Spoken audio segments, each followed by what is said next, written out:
find it works better if you email questions as we go. So if you have substantive questions about the things that the presenters are talking about or things that you'd like them to talk about, then please email webinar@synapse-energy.com. We're monitoring that email inbox as we go, and we will pose your questions to the panelists. Also, but that way we can queue it up and do it in an orderly way. If you have technical issues around the sound, you can't hear this well, or webinar technology issues, then use the chat feature in the webinar box if you can. So technical questions there to the chat feature, substantive questions for the presenters, or things you want to hear about to webinar@synapse-energy.com. One other thing I want to mention is that Synapse is hiring a system modeler. The posting is on our website, so if that's something you're interested in, or if you know someone who'd be qualified for that job, please get in touch ASAP. Next month's webinar will be on November 16th, the third Thursday, and we're still, we have several ideas for topics, but we haven't settled on one yet. If you have a topic in mind, some technical, nerdy, analytical thing related to energy and environment, please shoot us an email, and we might be able to tee up your topic for November 16th or some future third Thursday Synapse modeling webinar. I think that's it for the logistical things. For today's webinar, we've got Max Chang, Bob Fagan, and Spencer Fields lined up in that order. And what you're going to hear about is nuclear power plant costs. There have been cost overruns recently. It's construction costs for nuclear plants has been and remains a significant risk and important issue. Also, there are issues coming up around requests for subsidies to continue operating existing plants, and we have the example of the Indian Point nuclear plant, which is will be closing in a few years, and analysis of that particular nuclear power plant and what the replacement will look like, what the impacts of operator closing Indian Point are on the local grid.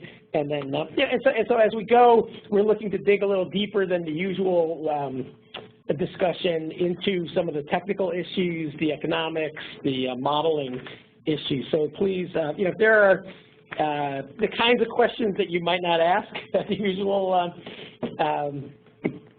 presentation, because they're, too technical or detailed, this is your chance. So that we want those questions. We're prepared to go deep into the weeds as your interest carries us. So Max Chang is up first. Take it away, Max. Thank you, Bruce. So I'm going to talk about the Vogel and VC summer construction projects.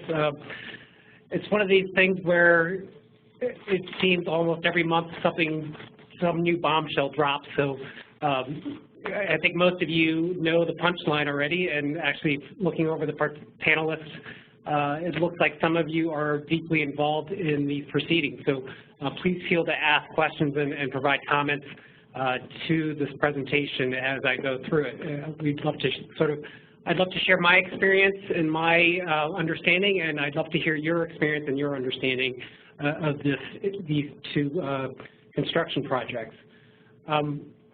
The first slide I have is sort of the two new nuclear power plants under construction in the United States, VC Summer 2 and 3, and Vogel 2 and 3 also.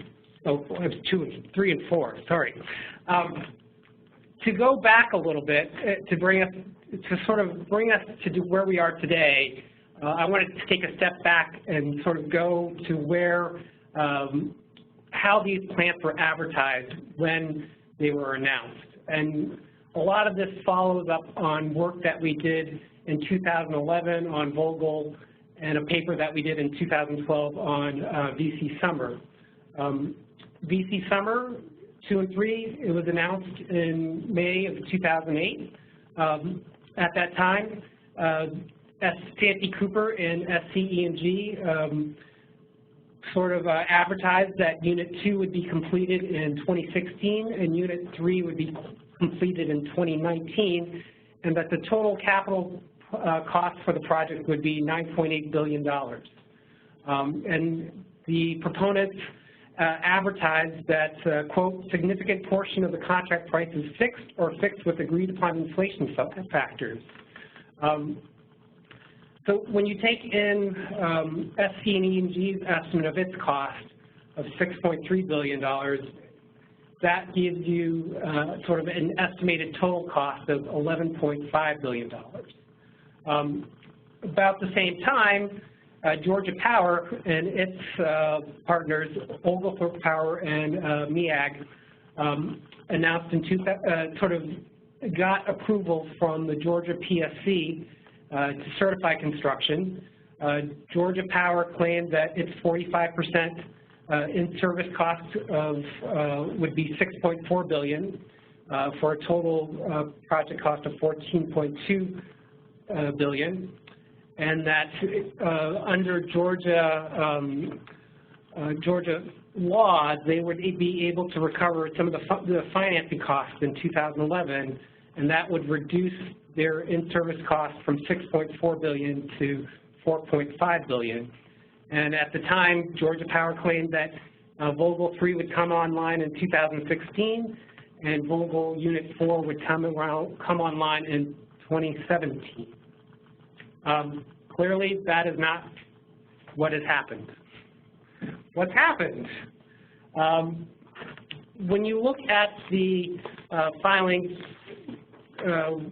Westinghouse, Georgia Power claimed that there were changes to the reactor design, and the reactor design is for the Westinghouse AP1000. It was a brand new design. The design certification occurred in 2005. As the design certification that process was being reviewed by the Nuclear Regulatory Commission, the NRC, the Fukushima Daiichi event happened after the tsunami of 2011. That resulted in some design changes such that the NRC didn't completely sign off on the design for the AP1000 until December 2011. What else happened during this period between when they announced and where we are now? The financial crisis of 2008 and 2009. When these two projects were announced, there was the expectation that there would be substantial load growth that would justify the need for these two plants. With the financial crisis, that lowered demand, obviously, and to some extent, that demand, those load forecast projections have not recovered. So the need for these two plants has been reduced.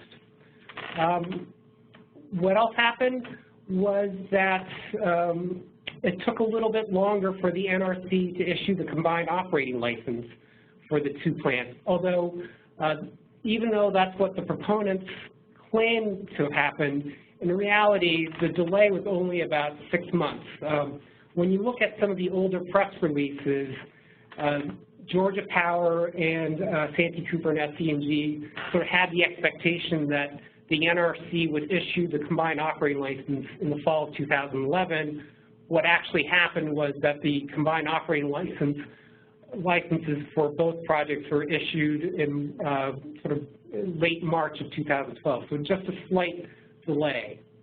From the very onset of when the projects were started, there were already contract issues. I mean, by July of 2012, Georgia Power had already sort of alerted to the fact that it was in a contract dispute on the issuance of the combined operating license. And at that time, Georgia Power already had identified that there was about $425 million of its portion that was in dispute. And certainly, last but not least, but probably at the foremost issue, was that there was construction issues with these 4 units. These were the first of the kind construction of this nuclear unit design in the United States. In fact, if you look at some of the old press releases, they tout the fact that this is the first of a kind new nuclear construction in the United States in the last 30 years. So those issues sort of bring us to where we are today. One of the more interesting things that has happened recently as a result of certainly the cancellation of VC Summer has been the release of reports that had been confidential and sort of hidden from the public. If you just sort of go sequentially as the slide does, there was a Bechtel report that was commissioned by the lawyers for Santee Cooper and SC&G. That report was completed in February of 2016. However, it wasn't released to the public until just at the beginning of this month. And it's a very interesting report, and I pulled some quotes and some findings of it. But it's a really good read. One of the quotes that I pulled was Bechtel identified that the issue design is often not constructible, resulting in a significant number of changes. The construction planning and constructability review efforts are not far enough in front of the construction efforts to minimize impacts. This was in 2016. So when the concrete was laid in 2013, I mean, this had been a full 3 years, and Bechtel was still identifying ongoing constructability issues. More also sort of damning is that Bechtel identified technical engineering issues that affect basically both projects. For instance, the steel tube thicknesses weren't sufficient, and that the storage, because of all the delays of the project construction, there was becoming an issue with storage of equipment, such that Bechtel was concerned that as components are being stored on site in weather, they may be out of warranty or they may have been compromised. Many of you are probably not surprised by the sort of what happened in March. Westinghouse filed for bankruptcy because of all the cost overruns, to the tune that the 4 projects impacted, sort of resulted in a $6.1 billion increase just for the 4 units. In July of 2017, Santee Cooper, the 45% owner of VC Summer, withdrew from the project. And by its own estimates, they had determined that their cost estimate went from $5.1 billion to $8.8 billion in capital, and that the most recent schedule revision of 2019 and 2020 versus 2016 and 2019 was going to be not going to be met, and that Santee Cooper was itself projecting an overall cost of $25 billion for VC Summer 2 and 3. September of this month, Georgia Power is now claiming that Vogtle 3 may not come online until 2021, and Vogtle 4 may not come online until 2022. Georgia Power has also increased its own cost estimate, even though they haven't been as transparent. They are getting a little bit better, but they're now claiming that the project capital costs, or their portion, is $8.77 billion, bringing the total project cost, capital cost of the project to $19.4 billion. Also this month, there is an annual report on the it's called the World Nuclear Industry Status Report. This was just released on September 12th. And in the forward, there's a really interesting quote that I pulled from about nuclear construction, new nuclear construction, and I'll just read it. It's, The most revealing is the fact that nowhere in the world where there is a competitive market for electricity has even one singular nuclear power plant been initiated. Only where the government or the consumers takes the risk of cost overruns and delays is nuclear power even being considered today. And so with that, what I'd like to do is sort of show just what is going on with new nuclear power, sort of levelized construction cost of energy costs. And what I've done is Lazard produces an annual levelized cost of energy. They've been doing this for 10 years, starting in 2006. But what I've done is taken the 2011 report and the 2016 report, which was actually released at the end of December of 2016. And what I wanted to just show is for almost all technologies, when you look at the levelized costs of energy, those costs have come down from 2011 to 2016. The only ones that haven't have been for nuclear construction. And so that in itself is pretty interesting. And one of the other ones that I really want to highlight is just how dramatic offshore wind costs have come down.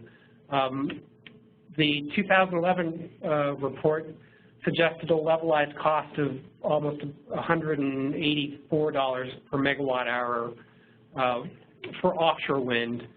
The 2016 report has come down to approximately $120 per megawatt hour. So offshore wind has seen a substantial decrease in costs.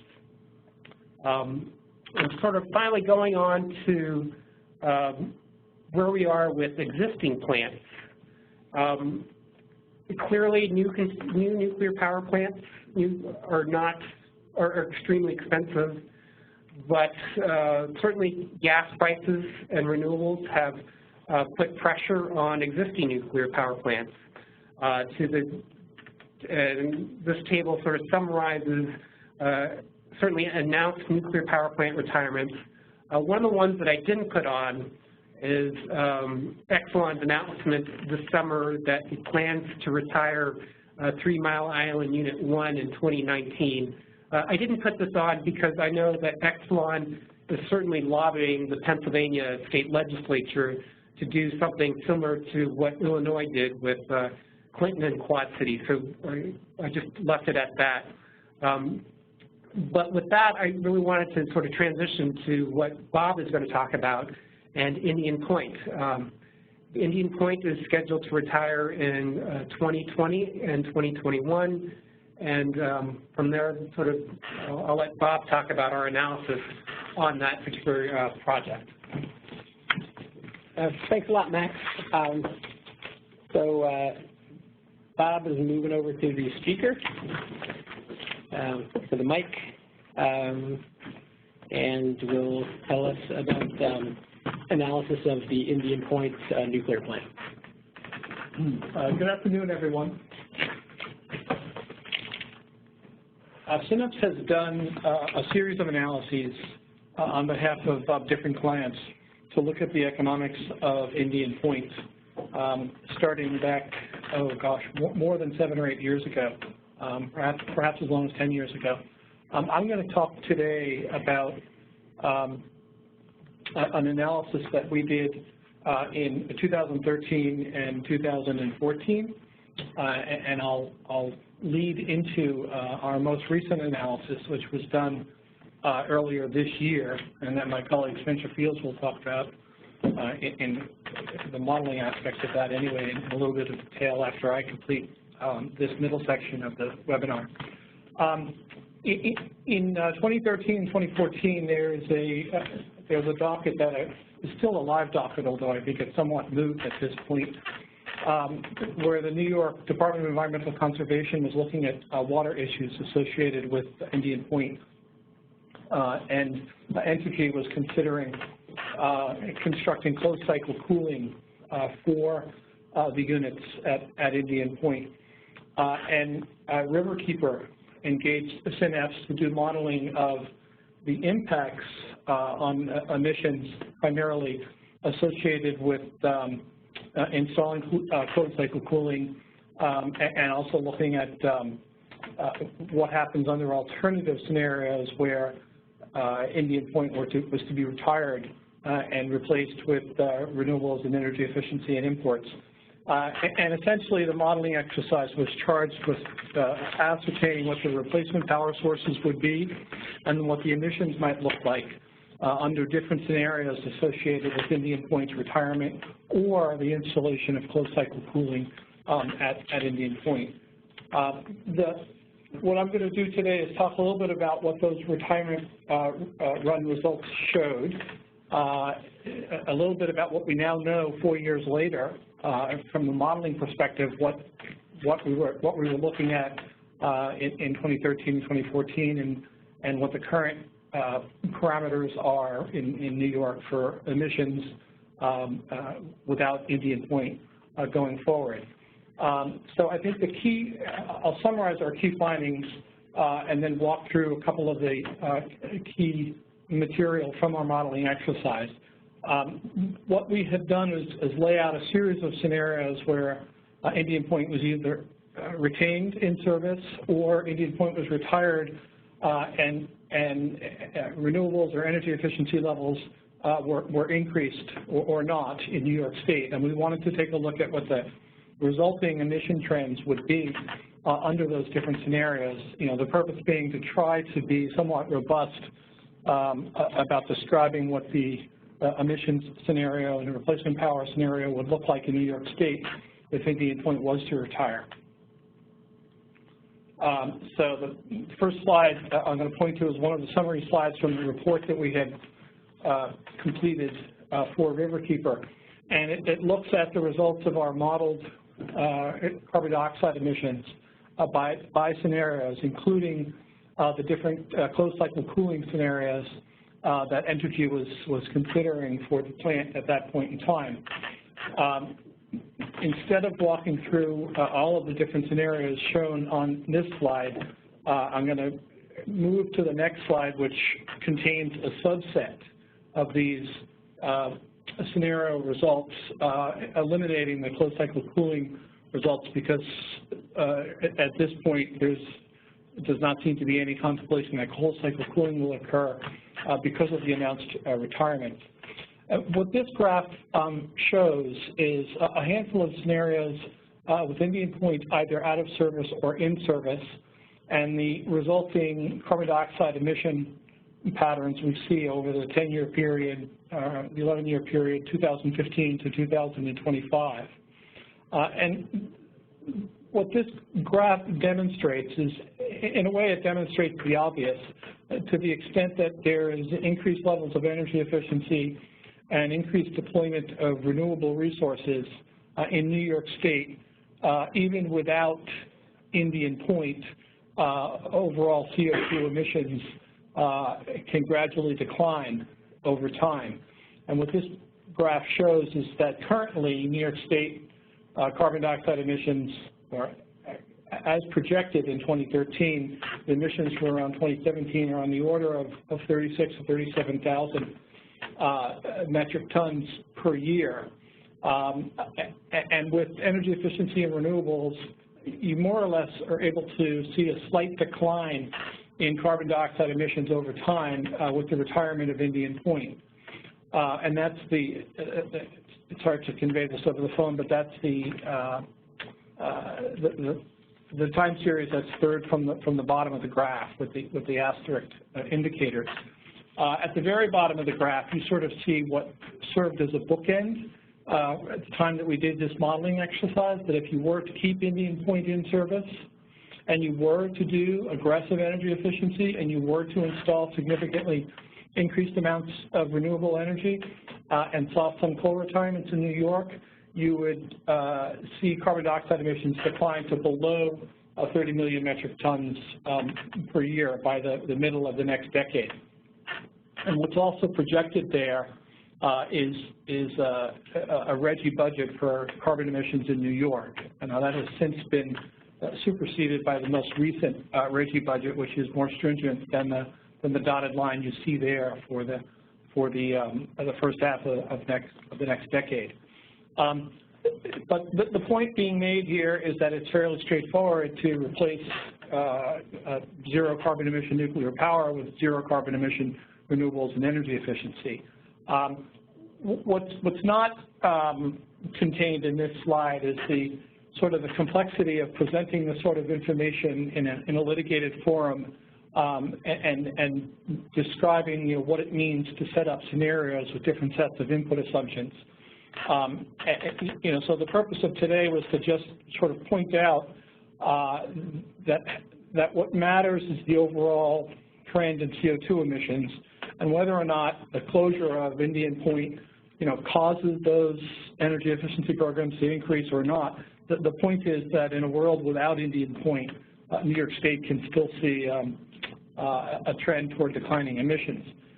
Now, what I will move on to is a little bit more of the detail behind the modeling scenarios that we did, and then towards the end of my segment of the presentation, I'll talk a little bit more about the newer modeling that we did that Spencer is going to talk about in detail. But I wanted just to leave this slide with the thought that in 2025, a few years back, we had projected that emissions could easily be in the high 30 millions, or even a little bit better, depending upon the level of energy efficiency in New York State. So on the next slide, I'll talk about the other key point of the modeling that we had done back then. There's always been a lot of discussion about if Indian Point retires, what does it get replaced with? And often what's reported in the media, there's little distinction between capacity and energy. Folks are often talking about capacity without looking carefully at the energy. What this slide looks at is the actual energy replacement under different scenarios in different years forward of a projected retirement of Indian Point around about 2016, which is what we modeled when we did this work. And I'll point your attention to a comparison between the second, third, and fourth columns and the fifth, sixth, and seventh columns on either side of this screen. What it shows is that in any scenario where you increase the amounts of energy efficiency and the amounts of renewables, and scenario 14 happens to be the applicable one in this modeling exercise, what you see Indian Point being replaced with some amount of both imports and in-state gas-fired resources. But in the case of high penetrations of energy efficiency and renewables, you can see by 2025, towards the bottom right-hand portion of this slide, energy efficiency and wind and photovoltaics replace a sizable fraction, indeed more than 100% of the output of Indian Point, allowing for declines in gas consumption and declines in coal consumption in New York State simultaneously with the shutdown of Indian Point. This can be contrasted to what's shown as scenario 11 results. In a scenario where you did nothing differently on implementation of energy efficiency or implementation of renewables, as would be expected, Indian Point would be replaced with some combination of gas-fired electricity in-state and imports, and that's what this column shows. The point of the modeling exercise was to demonstrate to the New York State Department of Environmental Conservation how important it would be for policies that promoted increased installation of energy efficiency and renewables in order to maintain emission trajectories, downward emission trajectories for carbon dioxide in New York State.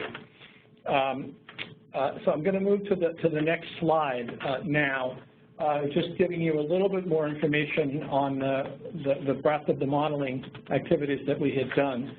This slide shows the 10 scenarios that we explicitly modeled. We actually had originally started with about 14 scenarios and whittled it down somewhat. You can very quickly, as modeling professionals know, have a lot of permutations of potential scenarios to run.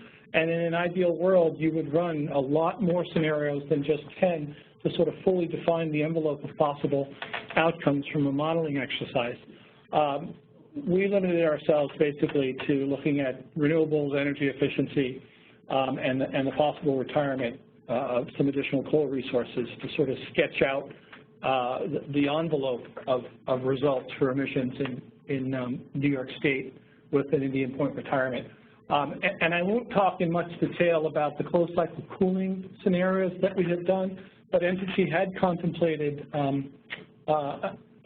closed cycle cooling installations that would require outages over periods of time to allow for the installation of the cooling towers themselves. And the staff of the New York Department of Environmental Conservation had also charged Entergy with looking at some outage schedules that would allow them to ensure fish protection in the Hudson River during critical times of the year. So we had to take into account those somewhat complex outage schedules and represent them in the ProSim modeling environment that we used to try to get a handle on just what the emission scenarios would be with a particular temporal profile of Indian Point outage during the course of installation of closed cycle cooling.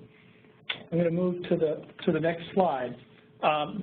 One of the key things that we considered at the time was to look at the loading in New York State, the annual loads, the annual energy and the peak loading in New York State, and we essentially used two different scenarios, a high EE scenario and a base scenario. And what this slide just shows is that in 2013, we had a gold book baseline scenario, and we also had what was called the high energy efficiency scenario that the New York ISO had looked at in their 2012 reliability needs assessment.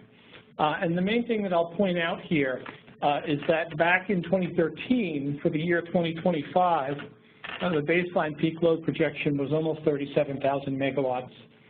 In the most recent gold book, the baseline peak load projection is on the order of 32,300 megawatts in New York State. So the peak loads have come down dramatically. The baseline projected peak loads for 2025 have come down dramatically, as has the annual energy from 163 terawatt hours to on the order of 153 terawatt hours for 2025 in the baseline scenarios, due to both energy efficiency and behind-the-meter solar in New York State.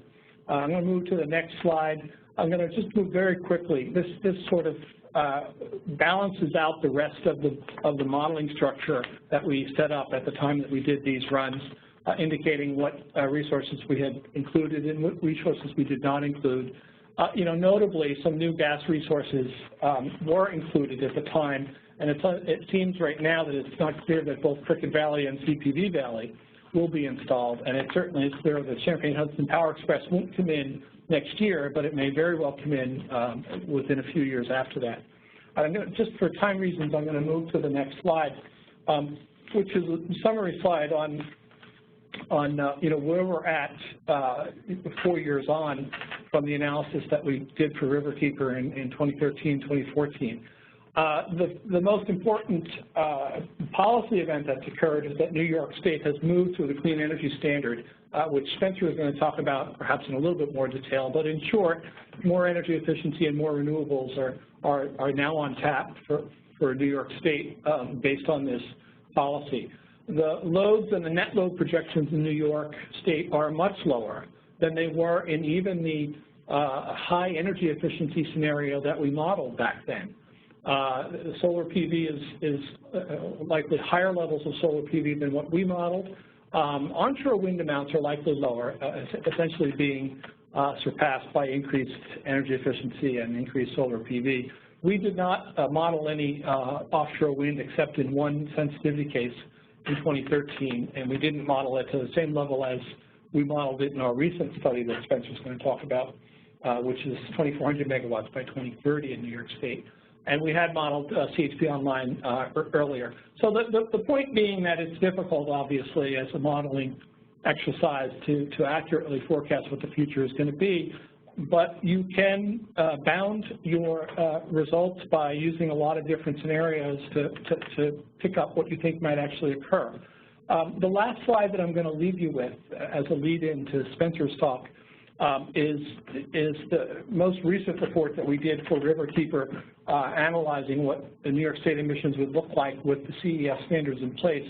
And Spencer will go into this in more detail. I just wanted to point out one thing, and that is that we projected for 2025 in our early modeling exercise CO2 emissions that were on the order of the high 30 million metric tons per year by 2025. And what you see in this scenario is that the path using clean energy standards is already going to bring New York State significantly below the high 30s and into the mid to high 20s by 2025, with continuing projections to even lower CO2 emissions as you get to the end of the decade of the 2020s, as you get to 2030. So I'll leave it at that, and I'm going to introduce Spencer Fields, or Bruce is going to talk a little bit about what Spencer's description of the more recent modeling work that we've done for Riverkeeper concerning Indian. Why don't you jump right in, Spencer.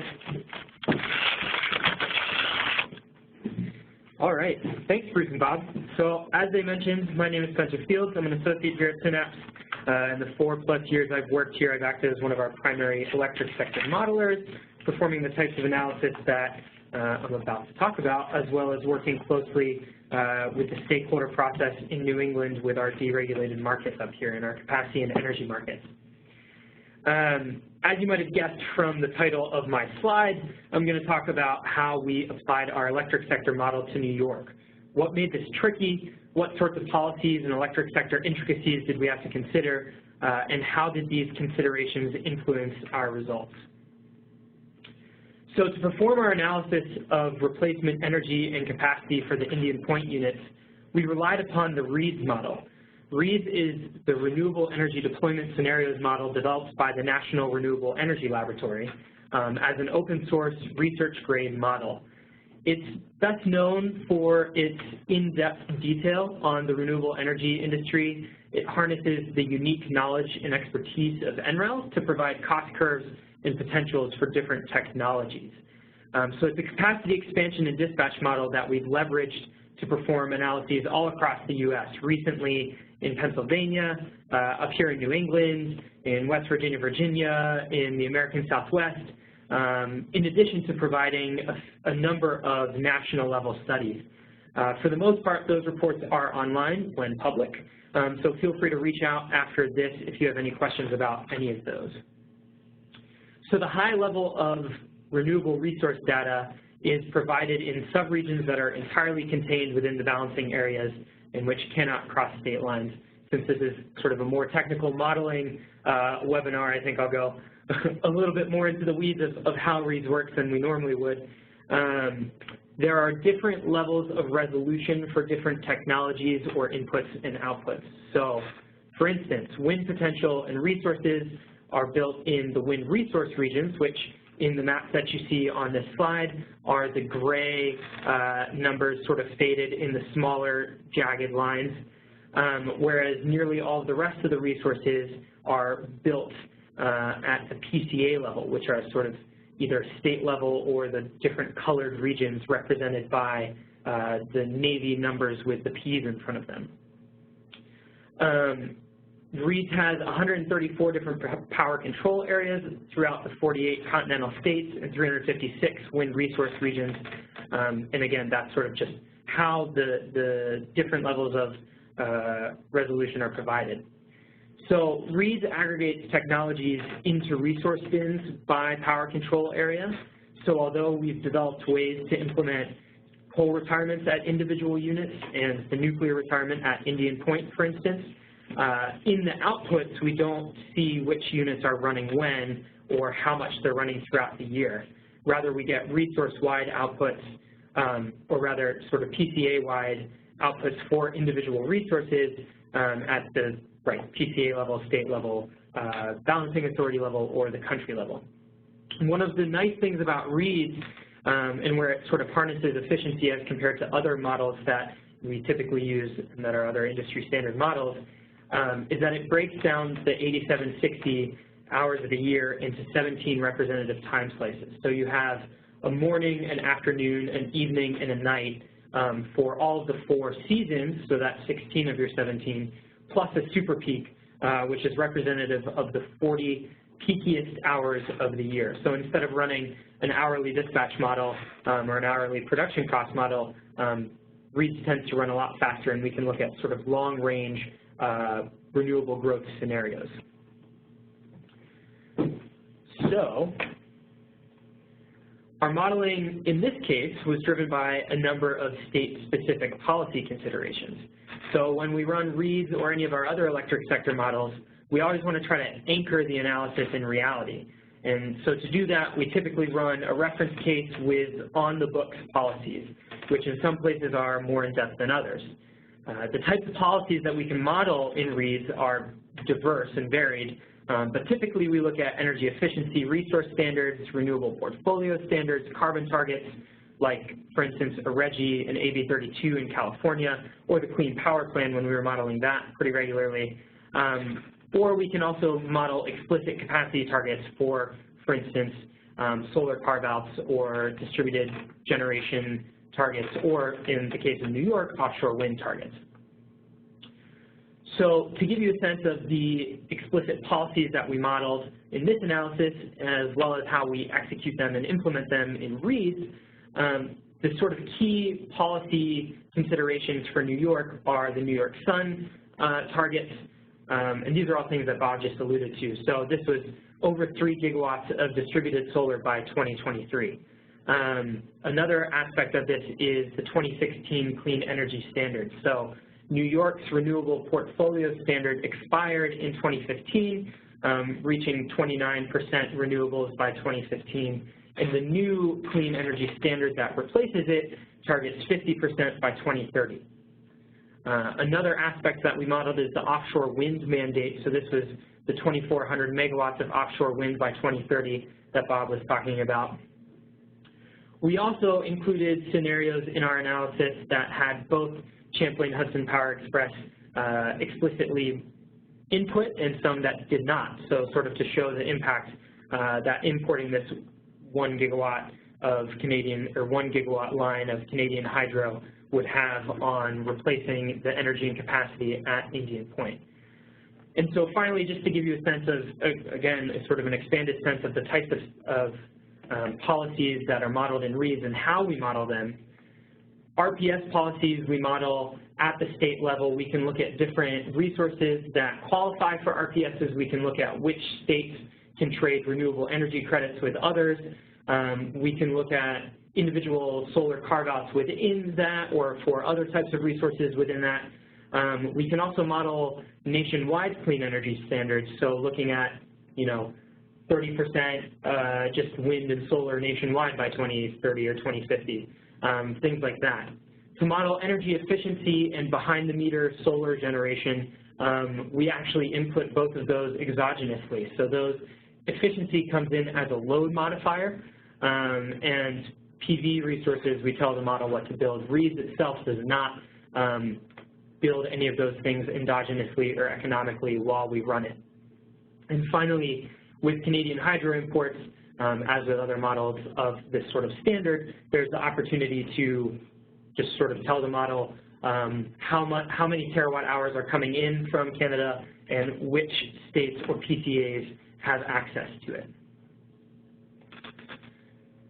So a few of the lessons that we learned from modeling these scenarios. As you'll see, there are a number of different charts on this slide, and there will be on the next slide as well. But I want to touch on a few sort of key data points. So the first one is that Indian Point retirement requires a replacement of 16 terawatt hours of generation. And as you'll see, the load requirements in New York, which is the black line that's sort of above all of these generation bars and all of the charts on the left of your screen, is in decline. And part of that is from energy efficiency load or energy efficiency scenarios that are sort of in place in the Clean Energy Standard, and a more aggressive sort of more achieving what's potentially possible scenario that we developed that reduces load by 38 terawatt hours by 2030 in this scenario. The renewable growth in each of our scenarios is really driven by the Clean Energy Standard. So as a result of the Clean Energy Standard, New York will have to increase its renewable generation by 29 terawatt hours between 2016 and 2030, and that's basically the exact amount of renewable generation that is built by REITs in state. And so, you know, the sort of replacement of the Indian Point generators happens rather easily and seamlessly as a result of on-the-books policies. And so to just sort of reiterate some of the things that we're putting into our modeling, we are hardwiring in the two bottom cases, the Champlain-Hudson megawatts and terawatt hours. We're hardwiring in the impact of offshore wind, as well as sort of this behind-the-meter PV. So finally, I just sort of want to touch on what the implications of this most recent modeling study are. So I think one of the big questions that you see facing system operators and states throughout the country is, can we meet climate targets without nuclear energy? And the result of this modeling is, yes, we can. Our most aggressive scenario reduces emissions by over 80% as compared to 2005, which is definitely on target with science-based goals and what's required by, you know, the Paris Accords, or that would have been required by the Clean Power Plan, things like that.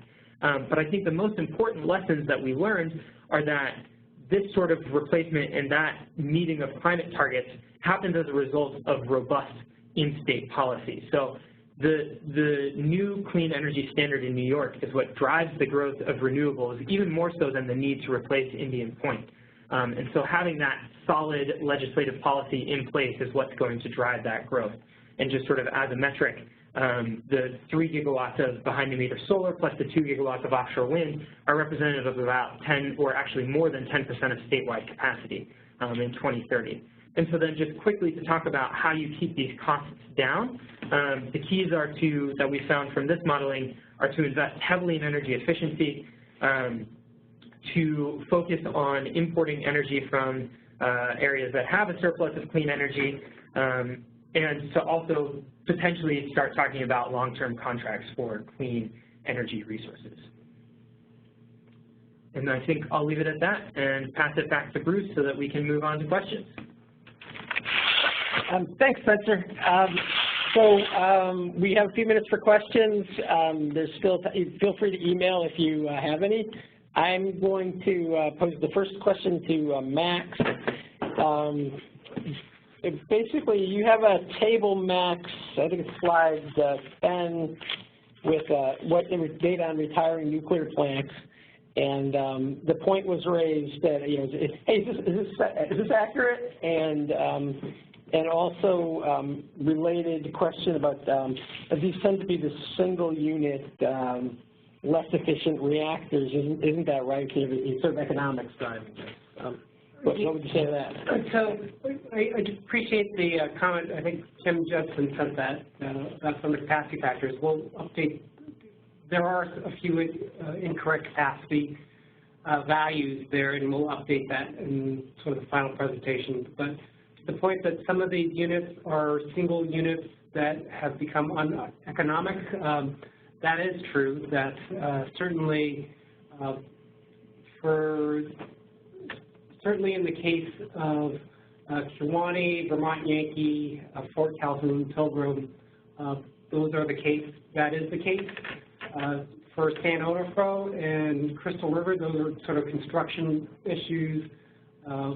Fort Calhoun had the flood and never recovered. Oyster Creek, sort of by consent decree, that's retiring, and certainly to a greater extent, that's the case with Indian Point. So Max, thanks. A lot of your comments went to construction costs and construction cost estimates, and so you know, with the Vogtle construction, I mean, how should we think about how much that might actually end up costing? I mean, can you comment on that? I think if Georgia Power is to proceed with Vogtle, and I think by all indications, certainly the PSC is moving forward despite the cost increases. I think you have to take what VC Summer announced as sort of their final cost of $25 billion when they pulled out, and used that as the starting point going forward for Vogtle 3 and 4. Certainly, Vogtle has the DOE loan guarantee of $8.3 billion, but in some ways I think that is actually potentially hindering sort of a decision about abandoning the project or proceeding forward. Under the provisions of the loan guarantee, when they complete the project, Georgia Power and its partners have about 30 years to pay back the loan guarantee, whereas if in the event of a cancellation, that sort of defaults the loan guarantee, and then suddenly Georgia Power and the other two partners in the project have to repay the Department of Energy within 5 years. So I think that is certainly a driving factor in probably the calculus of proceeding or not proceeding with the project. Question, I think this would be for Spencer about the level of detail in the modeling. I mean, the NREL Reed's model, it really simplifies things like the load curves and so on. Do you think that has an effect on the analysis, and what could be done to test that or understand some of those issues better? Certainly. So I think one of the best things that we could do to sort of understand the impact of that better would be to compare it to other types of production cost models that would perform an hourly dispatch. Certainly some of the industry standard Ventix type models would provide that sort of comparison.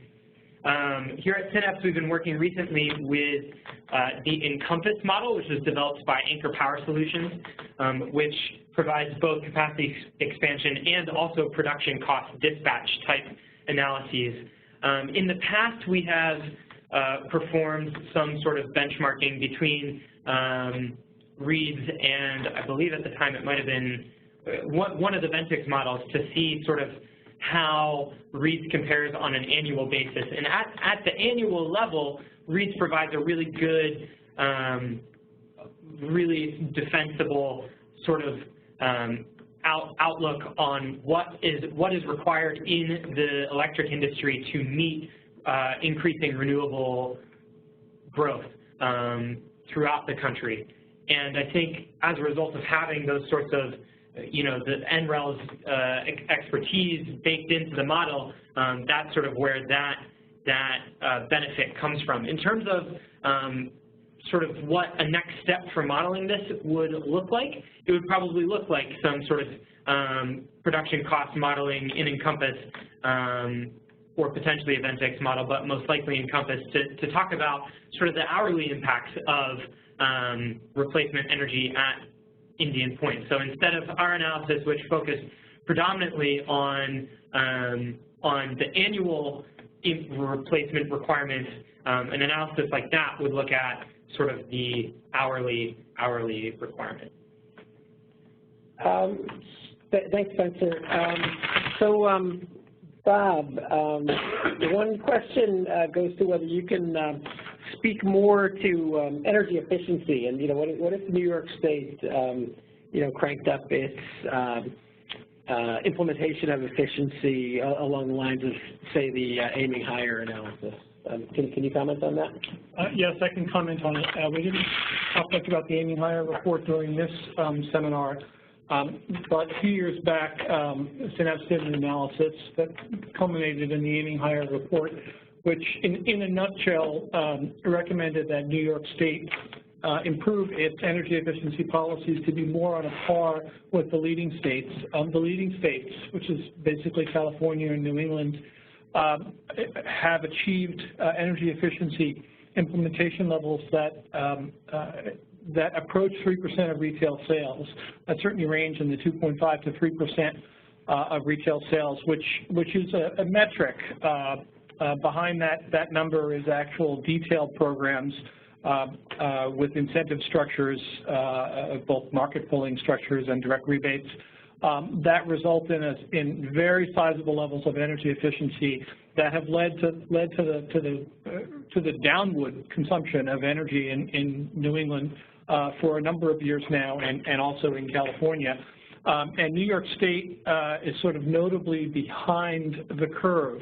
And while New York State has been striving to implement a more market-friendly approach to energy efficiency, what we've always found is that utility efficiency programs tend to work, and a more aggressive approach from New York, up towards 2.5% to 3% of retail sales, could lead to on the order of billions of dollars in cumulative savings over time, and certainly reflective of the level of output that would be seen from some of the larger nuclear plants in the state. As we just recently showed in the analysis we did for Indian Point, the amount of savings statewide can exceed the amount of output from, in the case of Indian Point, over 2,000 megawatts of nuclear.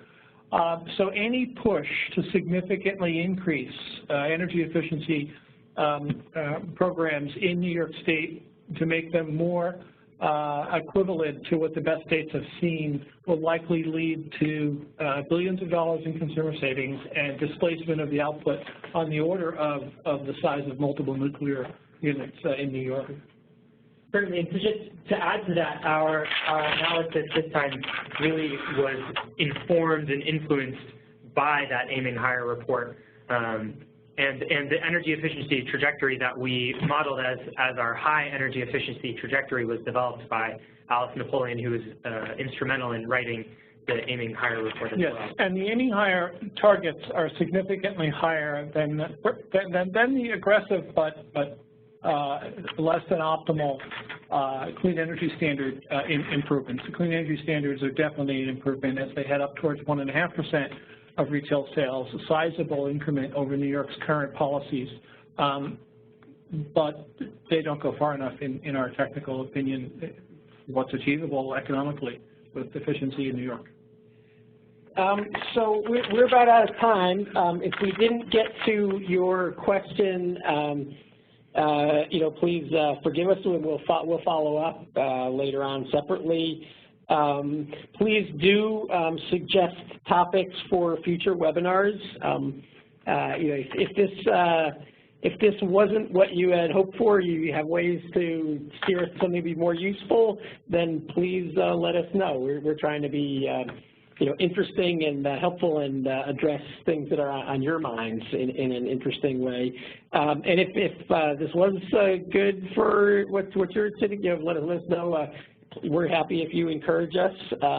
We're committed to doing the next few Thursdays at 2 o'clock, so you can mark your calendars now, November 16 at 2 and on. And if there's interest, and then we'll continue this until we run out of steam. Who knows when that would be. Thank you all so much for your time today.